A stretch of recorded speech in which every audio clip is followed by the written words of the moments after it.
क्या प्रोकैरियोटिक और यूकैरियोटिक के बीच में कोई सेल टाइप होता है?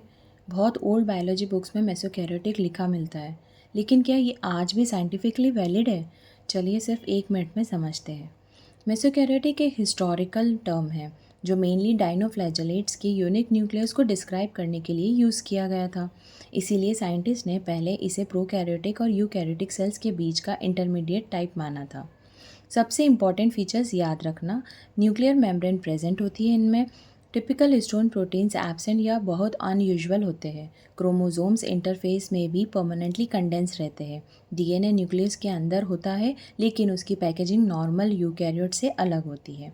अब एग्ज़ाम ट्रिक याद रखना, प्रोकैरियोट में न्यूक्लियर मेम्ब्रेन और हिस्टोन प्रोटीन्स दोनों एब्सेंट होते हैं।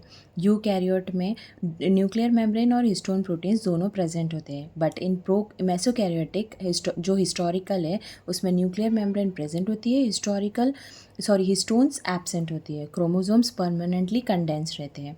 अब टीजीटी और पीजीटी के लिए एक इम्पॉर्टेंट फैक्ट भी याद रखना, डाइनोफ्लैजेलेट के न्यूक्लियस को डाइनोकैरियन कहते हैं। इसी यूनिक न्यूक्लियस की वजह से इन्हें पहले मेसोकैरियोटिक कहा गया था, लेकिन लेटेस्ट क्लासिफिकेशन के अकॉर्डिंग मेसोकैरियोटिक को सेपरेट सेल टाइप नहीं है।